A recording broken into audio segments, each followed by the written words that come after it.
Off the coast of West Africa, a luxury cruise ship is sitting motionless in the Atlantic Ocean. It's carrying nearly 150 people, but local authorities are refusing to let anyone off. On board is a deadly biological threat. The human toll is already severe. 3 passengers have died. At least 3 others, including 2 crew members, are in critical condition. The remaining passengers and crew find themselves trapped in a floating quarantine, miles from help. We're tracking the details of this maritime medical mystery as they unfold. To follow along with our coverage, make sure you hit the subscribe button. The suspected culprit behind these deaths is Hantavirus. This is a rare, severe illness that humans typically contract only through direct contact with rodents, or by breathing in dust contaminated with their droppings, urine, or saliva. The vessel in question is the MV Hondius, a polar class 6 passenger ship designed for high-end expeditions. It operates in a highly controlled, sterile environment, surrounded by sea and ice, the absolute last place you would expect to find a disease transmitted by rats or mice. Health authorities are now facing 2 terrifying possibilities. Either there was a breakdown in sanitation protocols that allowed a rodent infestation to take hold aboard the ship, or this specific strain has figured out how to spread directly from person to person within the tight quarters of the vessel. This map tracks the ship's month-long journey. The Hondius departed from Ushuaia in southern Argentina on April 1st. It navigated down to Antarctica and then plotted a long course north into the remote stretches of the Atlantic Ocean. That starting point shares a history with the virus. In 2019, southern Argentina experienced a hantavirus outbreak so severe that a judge ordered an entire town into a 30-day mandatory quarantine to stop the spread.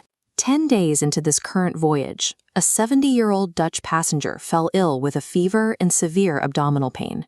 He was evacuated from the ship to the British territory of St. Helena for medical care, but passed away shortly after. At the same time, his 69-year-old wife was transferred off the vessel to catch a flight home. While navigating the dense crowds at Johannesburg's main international airport, she collapsed and later died at a nearby hospital. The casualties continued. The ship sailed further north to Ascension Island, where a sick British passenger was medically evacuated. He later tested positive for the virus and remains isolated in critical condition. Back on the ship, 2 crew members developed severe respiratory symptoms. By piecing together this timeline, health officials determined that the virus was actively incubating and possibly transmitting, while the ship was thousands of miles out at sea, completely cut off from any natural rodent habitats. This animation shows exactly what hantavirus does to the body. It typically causes 2 severe syndromes. The first is hantavirus pulmonary syndrome, which quickly fills the lungs with fluid.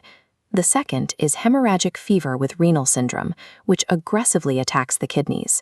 Because of the high fatality rate, the World Health Organization stepped in to coordinate a multi-country response. They launched a massive contact tracing operation, tracking down anyone who might have been exposed to the infected passengers across several continents, including the travelers navigating Africa's busiest airport. When an unknown biological hazard is identified at sea, international authorities rely on a strict set of regulations. This document outlines the World Health Organization's preliminary standard response for ports. It dictates the exact immediate actions required to provide radiomedical support and to investigate the specific cause of any deaths on board. The manual also mandates rapid containment. For the Hondius, that meant strictly isolating the sick crew members and arranging for the emergency delivery of personal protective equipment and medical supplies out to the vessel.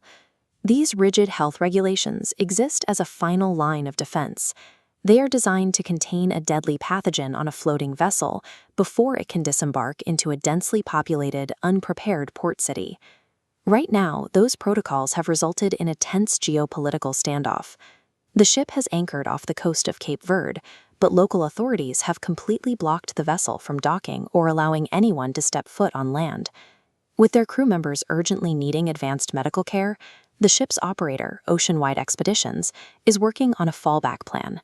If Cape Verde continues to refuse entry, they have asked to move the ship and evacuate the critically ill to the Spanish Canary Islands. Officially, the World Health Organization is trying to maintain calm. Dr. Hans Kluge, the WHO regional director for Europe, released a statement insisting that the risk to the wider public remains low and urged against travel restrictions. But that official calm doesn't change the reality for those on board. A ship at sea is a closed ecosystem, and when a biological anomaly appears in such a controlled space, it highlights the extreme difficulty of managing a viral threat in total isolation. The WHO is still investigating exactly how this virus boarded the Hondius and how it managed to spread. Until we get those answers, we have to ask, are our current maritime health protocols truly strong enough to prevent the next outbreak? Let us know what you think in the comments below.